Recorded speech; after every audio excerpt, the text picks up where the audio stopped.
var jag alltid åtminstone 2 lettiska flaggor. Ja, bija protest par karogiem. Un tad komūna teica, nu tad mēs neļausim, kad latviešu karogu brīvo.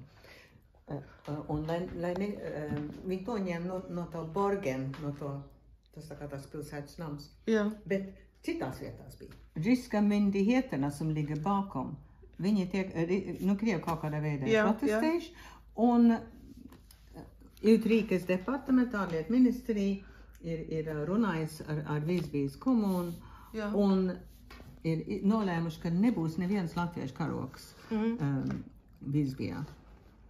Bet tomēr? Jā, bet tāpēc, ka Latvijā bija Krievijā tajos gados.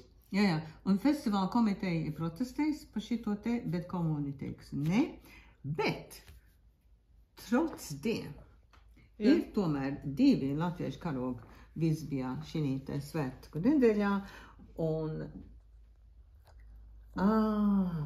viens, kas pieder Søren Österholm, viņš ir Visbijas ostā, viens privāts cilvēks. Visbijas ostā tur ir, un tad un viņš teiks tā, ka rīcības komiteja aizskaits pie viņa, un viņi bēdīgi par to, un frågar om de inte fick låna mina 2 flaggstångar. Jā, viņš aizdeva savus karogu stangas un... Un viņi dabūja izkārtos karogus. Jā, viņi tā kā 2 vietās bija tomēr pilsētā, bet ne tur ārpus to. Visu neredzēju, neko ar koncerts, protams, to es redzēju, un viss teātris, ne. Jautrais vakars bija forši, bērnu rīts, ne, es nemāku pateikt, kurš. Kas bija atbildīgs par bērnu rītu? Tas bija noteikti Vītoliņš. Okay. Tā bija vairāk mūzika, jā? Jā, un tad viņš uzrakstīja notas katram bērnam pēc savām spējām. Aha. Un bija tāda, kas karotītes spēlēja, vai pudelītes, vai arī bija mācēja tikai 2 toņus uz violu. Viņam arī bija sava loma tam bērnam, jā, tur tajā ansamblī. Jā. Kad tas notiek tad? To, ko tagad saka, jā, atkarībā no bērna iespējām un spējām, jā. Galvenais tas bērnam tas prieks. Tur sozīts. Piedalās arī ministrs skolēni Edīta Zēles Anus vadībā.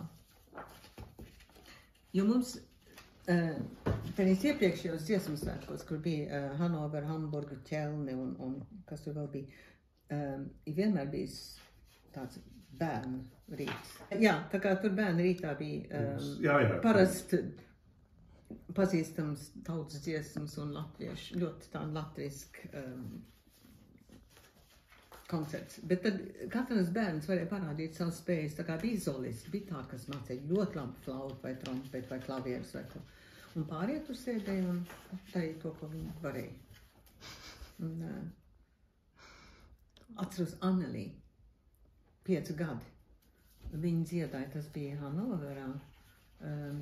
Es biju māmiņai viena pati meitiņa, nezinu kādu vīru ņemt.